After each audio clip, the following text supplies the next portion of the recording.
This is a big section. This is an important section. So pay attention. Okay.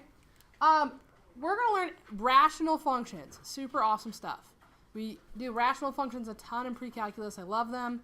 They make, I don't know, they just make sense for me. I love it. So we're going to identify properties of rational functions, and we're going to learn how to graph them. Okay? So first question is, well, what is a ratio? What is a rational number? Give me an example of this. Rational number. Yeah, rational number. 2. 2 is? Give me another one. 5. 5. Okay, other than whole numbers. Let's move on there. Oh, we don't know what rational numbers are. 3.5. Yes. 3.5? How else can rational numbers look? We have whole numbers, we have decimals. Anything that's not just a bunch of random 2/3. Thank you. Right. 2/3. Rational has the word ratio in it. A ratio is comparing two things. We compare them in terms of fractions. So when they say it's a rational function, we're looking at functions that are in the term of a ratio. We're looking at them in terms of a fraction. Okay, that's what rational functions are. Thank you for finally saying 2/3.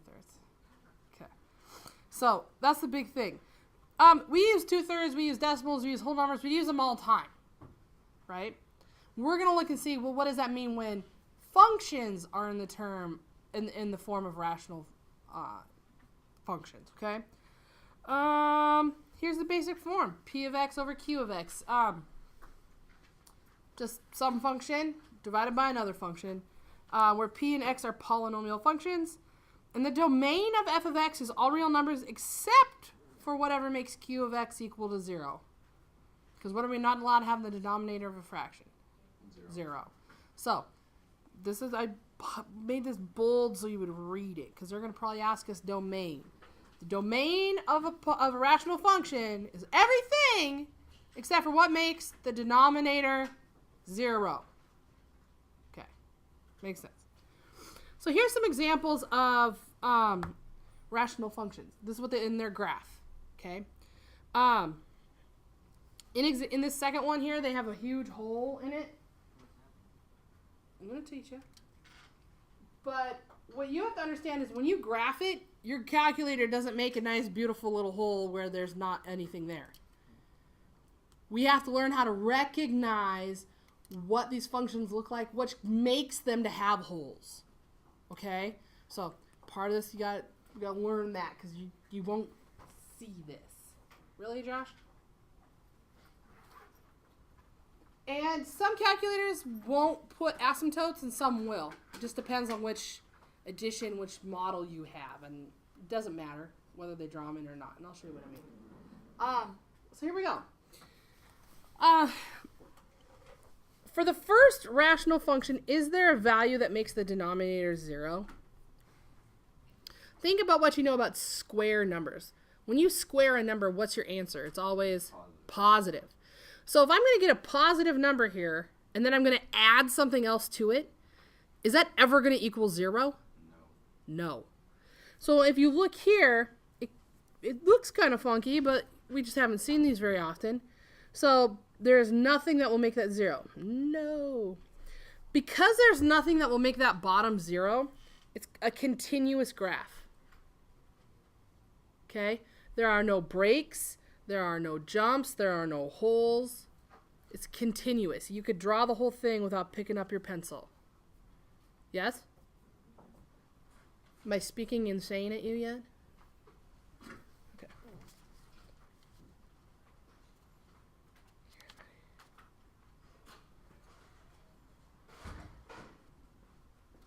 Kira, Maddie, when we're done, go to the counselor.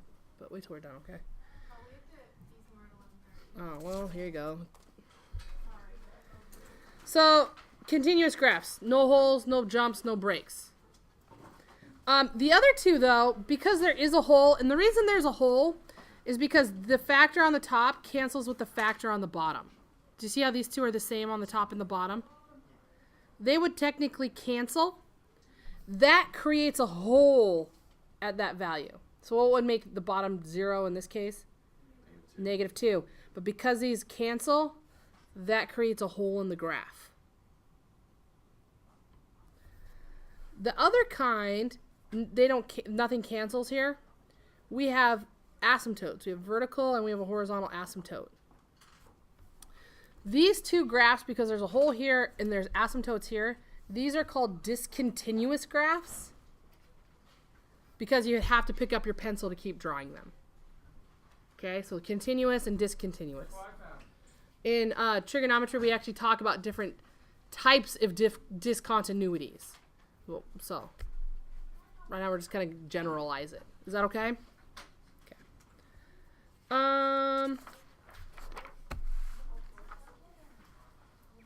There's more than that what they give us here. We're going to talk about a few of them right now. So discontinuity. The first kind is removable, and that's the kind where the top factor cancels with a bottom factor. Those are the holes. Removable discontinuities are holes. Because I think of it as removable because I could think about putting my finger in the hole and plugging it. Right? Oh, I just removed it. I just plugged the hole. Non-removable are asymptotes. There's not enough arm length to fill the asymptote because it goes on forever and ever and ever and ever and ever and ever. Right? You cannot take it out. You can't plug it up. So that's a non-removable discontinuity. So let's practice some of these. So we have domains, points of discontinuity, removable, non-removable, and the x and the y intercept. We have a lot going on. Let's do them. So the first thing we're going to do on these is if I can factor the bottom, I'm going to factor the bottom. So let's try it. Can we factor the bottom? Into what? Yep. And so will the top one cancel with the bottom one? No, one's minus, one's plus. Doesn't cancel. Okay. And so once I try to factor it, I'm like, nothing cancels. That's okay. I ask myself, what makes the bottom 0? Because whatever makes the bottom 0, that's going to affect my domain. So then I look at just the bottom. And I say, okay, well, what makes it equal 0? So this is zero product property. So x minus 3 equals 0, or x minus 1 equals 0. So x equals 3 or 1. These are the vertical asymptotes. Those two numbers tell us a lot. They tell us our vertical asymptotes, and they tell us what we're not allowed to have in our domain. So for our domain, it's all real numbers, except x is not allowed to be 3 or 1. Oops, can't see that.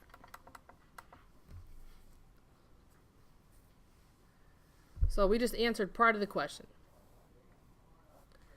These are our points of discontinuity. Are they removable or non-removable? They don't cancel with the top.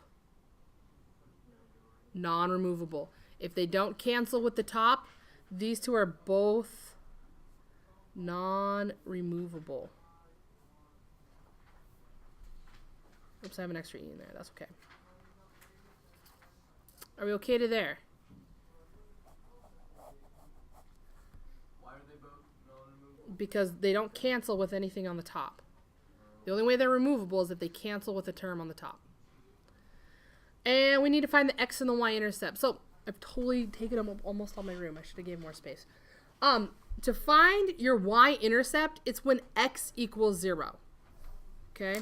So y intercept is when x equals 0. So can we take our function, our original function, and put a 0 in? Yeah. Yeah. So it's going to be y equals, we have 0 plus 3 on the top. We have 0 squared minus 4 times 0 plus 3. So on the top you get 3, and on the bottom you get 3. So 3 over 3 is? So your y-intercept is 0, 1.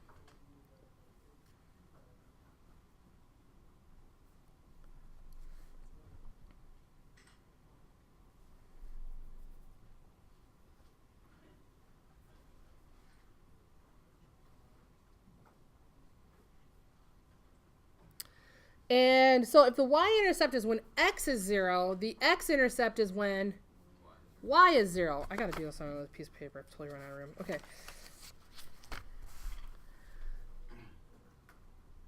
So the x-int is when y equals 0. So put a 0 in for y. So you're going to have 0 equals this.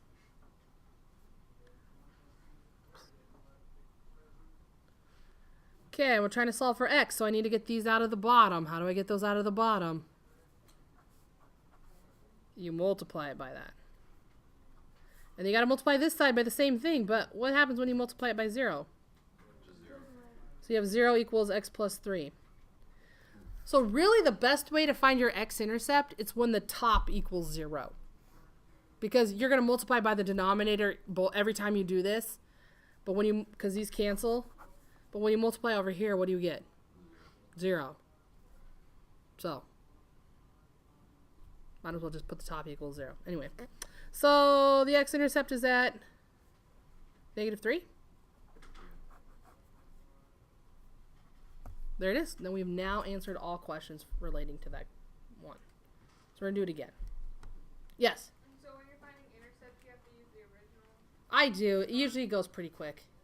Yeah. You don't have to, but I usually do. So let's look at the next one.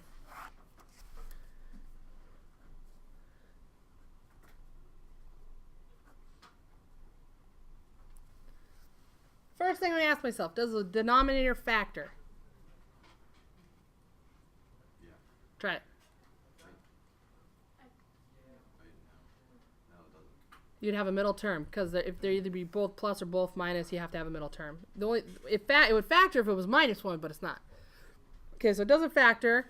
And we need to figure out points of discontinuity. So we need to know, when does the bottom equal 0?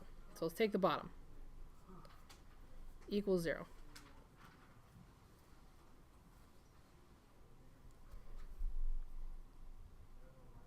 How do we solve this? -1. So x squared equals a -1. No, the square root. It's irrational. It doesn't work. So do we have any real zeros? No. Okay, so the bottom will never equal 0. So our domain is all reals. All real numbers, I should say. Do we have any points of discontinuity? Do we have any holes or asymptotes? No. Nope. The bottom doesn't equal, if there's nowhere that makes the bottom 0, no discontinuity.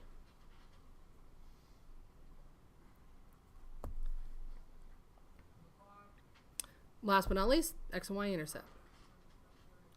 I almost always go for the y-intercept first.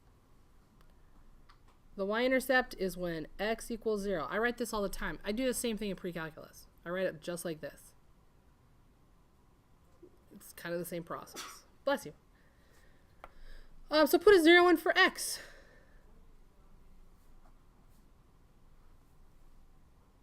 What do you get? 1. Or what? -5 over 1. -5 over 1, which is? -5. So your y-intercept is 0, -5. And then the x-intercept is when the top equals 0. So take your top equals 0. So x equals. You notice I'm writing the intercepts as points? Yeah? They're a point. I need you to write them as a point, okay? So.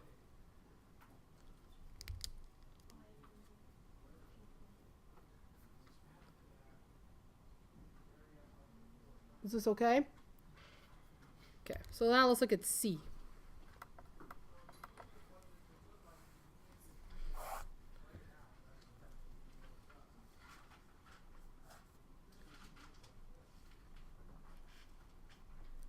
All right, can we factor the top? No.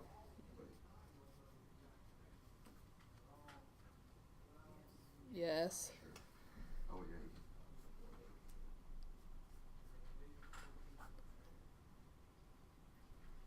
Okay. Oh, look, two of those are going to be the same, so we're going to eventually be able to kind of cancel this. So what kind of discontinuity are we going to have? A removable. Because if two of these are the same, it's a removable discontinuity. It means it's a hole in the graph. So, what makes the bottom equal 0?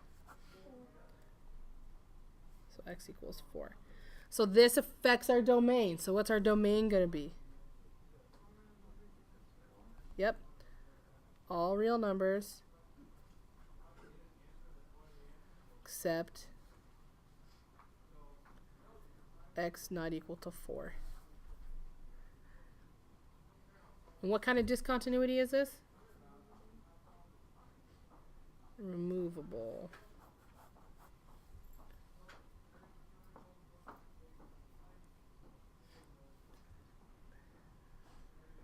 Okay, y-intercept. It's when x is 0. So put a 0 in for x. What do you get on the top? -4. -4. What do you get on the bottom? -4. Which is? 1. So the y-intercept is at 0, 1.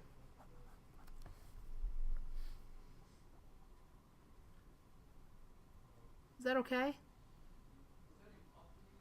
Okay. And then the x-intercept is when the top equals 0.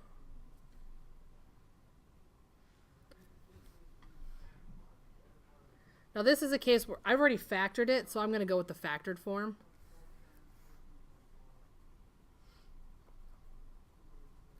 And we're going to use zero product property. Is this okay? So there's 2 y-intercepts in this case. Or x-intercepts, sorry. So x minus 4 equals 0, or x plus 1 equals 0. So x equals 4, or x equals -1. Did you just not use the bottom because it's the same as one of them on the top? No, I didn't use the bottom because it's when y equals 0. And so if you multiply by the denominator, they go Oh, I can't. cancels there. So basically, if for the x-intercept, if you just set the top equal to 0, you're going to get them. Okay.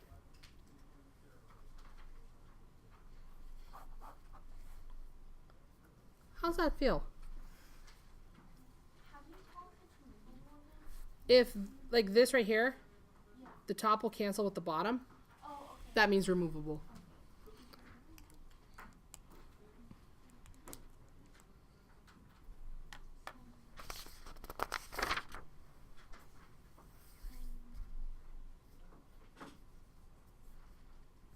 How are we feeling? Good? Okay.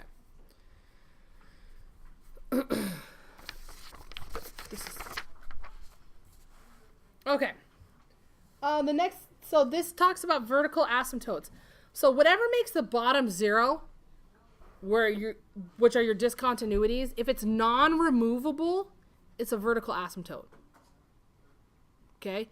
If it's a non-removable discontinuity, it's a vertical asymptote. Say it one more time. If it's a non-removable discontinuity, it's a vertical asymptote. Okay? So here we go. Let's look at this. So what are the vertical asymptotes of this? So do any of these cancel? No. So it's whatever, the vertical asymptote is whatever makes the bottom equal 0. Once again, I don't like to write the word vertical asymptote all the time, so I'll use a VA. Okay? So you take your bottom equals 0. So x is going to equal 2 or 3.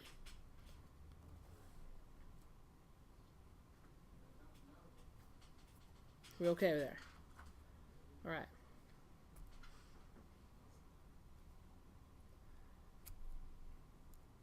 So vertical asymptotes for bottom equals 0. Horizontal asymptotes, new rules. Okay. I'll never ask you to memorize these in here. I'll ask you to know how to read this chart. That's what I'm going to ask you. Okay? So, I don't necessarily like how they write this. I'm going to write it a little bit differently, and I'm going to write it bigger on another piece of paper.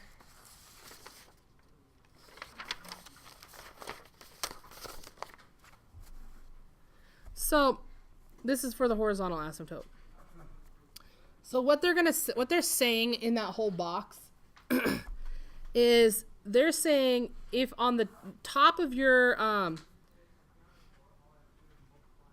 function you have, who knows, it goes all the way out plus your constant term.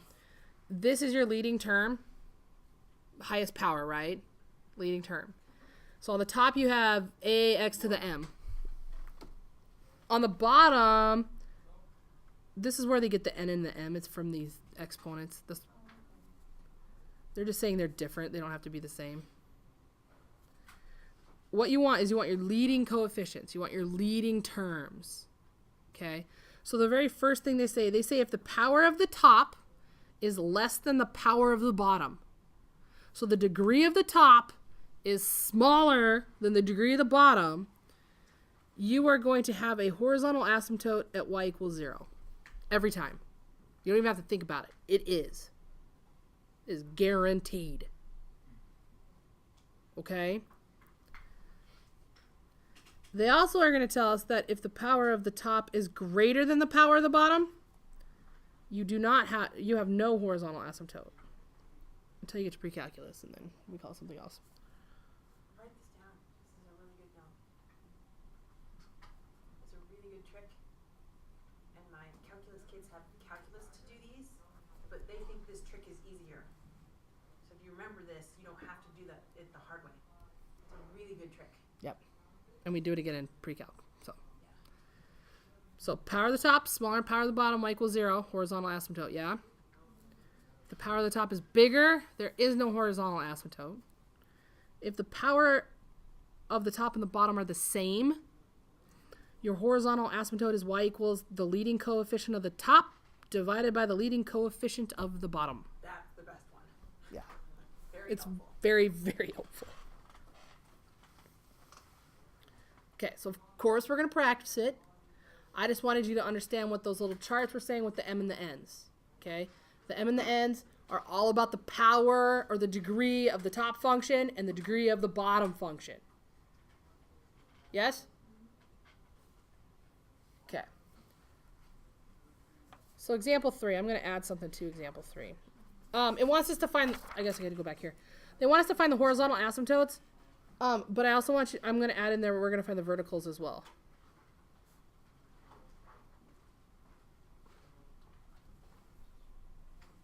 Okay. So let's look at the first one.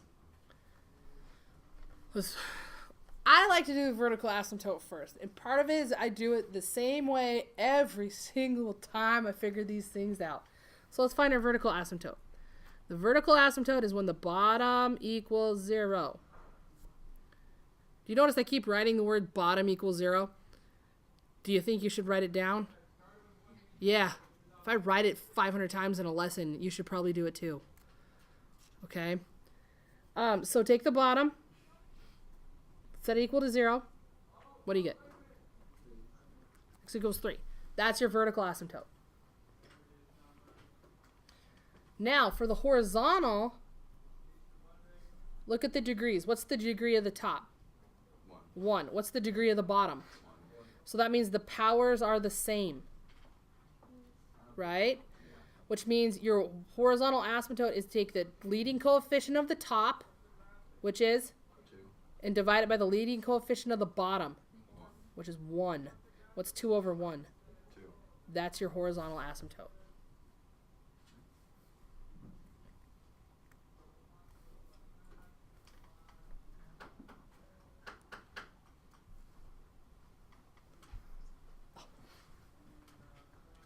I really like what you're teaching. Thank you. This is fun. These guys are in trouble for pre-calculus because now I know they know this. You know, it's funny. But I'm telling you, all that limit stuff we do, they're like, can't we just use the trick? And I'm like, yeah. You can? Why not? Yeah. And it's on the AP exam, just like this, Really? with the limits. Yeah. on it. Wow. So the trick is better. Totally better. Okay, here we go. Vertical asymptote. It's what makes the Bottom 0. bottom equals 0. So let's do this. So x squared minus 2x minus 3. Does it factor? Yeah. Plus So we have two vertical asymptotes. It's at x equals 3. and Negative 1. -1.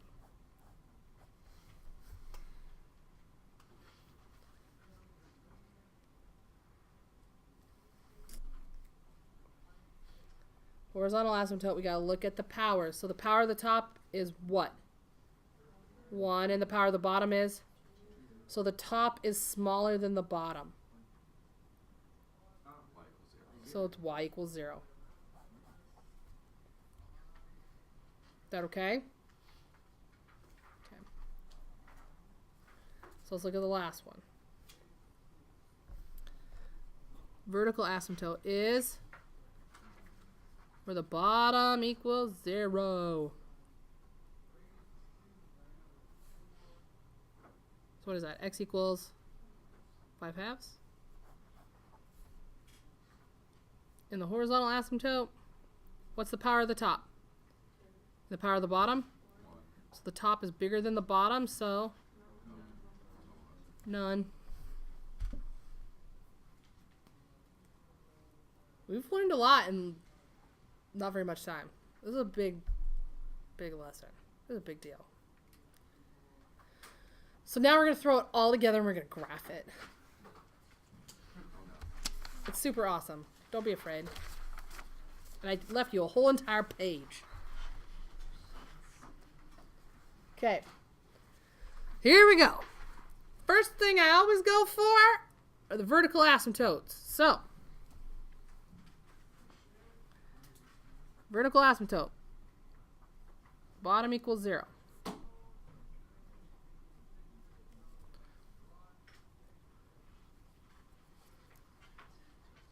So solve for x. What are we going to do? Add 4. And then square root. So x equals 2. Or -2. plus or minus 2. Don't forget, when you take the square root, there are 2 answers. Are we okay there? And horizontal asymptote. Let's look at our powers. What's the power of the top? 2. What's the power of the bottom? 2. So the powers are the same. What's our y horizontal asymptote? 1. It's 1 over 1, which is 1. Good job. Leading coefficients divided. We okay to there? Okay. Now let's find our intercepts. So we're throwing this all together. Y-intercept is where x equals 0. So what do you get on the top? That'd be 0, that'd be 0. 4. Negative 12. And on the bottom you get 0, and the minus 4 is negative 4, so it's 3. So 0, 3.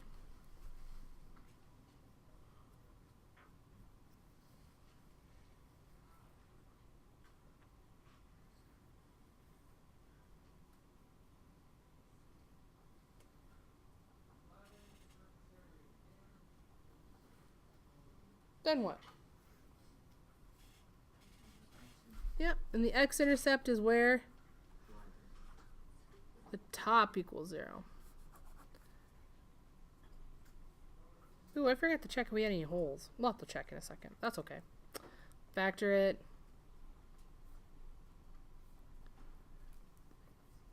After x squared, is that just another x? Yeah. So you get x equals negative 4 or 3.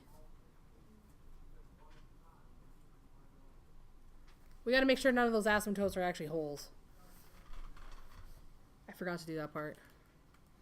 I just got too excited and just started going. It happens sometimes. To check to make sure they're not holes, we just factored the top, yes? Into x plus 4, x minus 3. In the bottom we factor, well, we could factor x minus 2, x plus 2. Do any of those cancel? No. No, so there are no holes. Okay. I just had to make sure. I skipped that part. Bad Miss White. Gotta stop doing that. Oh yeah, we gotta graph it. You ready for this? It's so much fun. So we have a vertical asymptote on the 2s. So draw dashy dotted.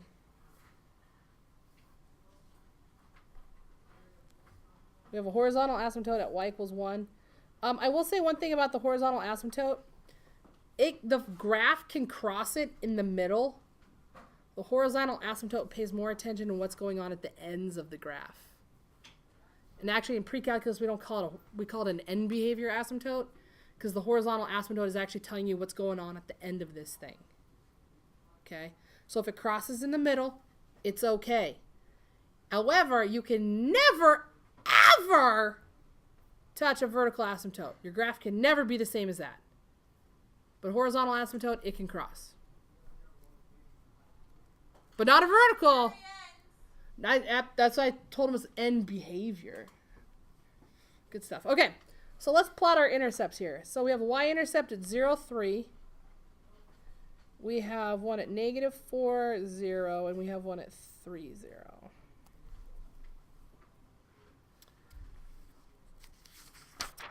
And then I don't expect you to know how to connect the dots. When it crosses a horizontal asymptote, does it just make a hole? Nope. You can do it. So and that's why in pre-calculus we call them end behavior asymptotes because that tells us what's happening at the end. So will we always have just dots, not a line? We're not done. We're just plotting what we know. Okay? Why connect them? No, you can't connect them. So that's what I'm saying. So here's what you're going to do. I know what this should look like because I've done a lot of these. And I'm pretty good at guessing what's going to happen. But I'm not always right either when I guess it. So guess what you have that's going to help you? A graphing calculator. Yeah. Now, there are a couple tricks when you put these in your calculator. And if you don't put them in right, I'm going to hear, this why it doesn't look like yours. Well, okay. And I'm going to say, where are your parentheses? You have to use parentheses. Just leave it there. So, go to your y equals for me, please. I'll slide this down so I can see it. And when you put this into your calculator, pay attention. You need to put parentheses around the top. So I'm going to go parenthesis, and then I'm going to write the top of my fraction. Oopsies. And then you close the parenthesis. And then you go divide by, and then you put parentheses around the bottom. You have to put the parentheses. If you do not put the parentheses, it will not work well for you. Okay? Have I emphasized that well enough? Okay. And I have no idea what I have graphed before right now. So I'm going to zoom 6 it. Plus, we kind of know what our window is because of our asymptotes and stuff, yeah? None of them are huge numbers. So standard viewing window should be okay.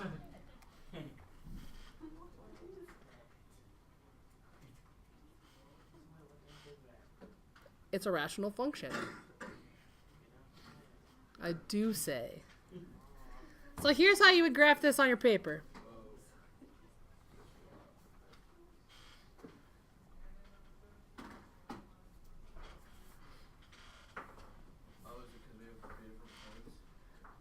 Well, you got 3 asymptotes and you got 2 intercepts or 3 different intercepts. They don't always have to be this way. They'll be different. The horizontal one?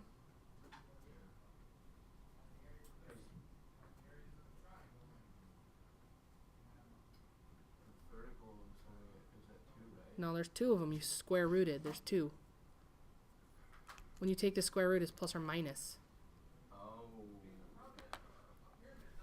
There you are.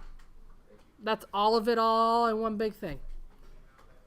And this is as beautiful as your graphs have to be. They don't have to be perfect. But I need you to do it. Okay? Your homework is kind of weird numbers. It's not nice normal sets today.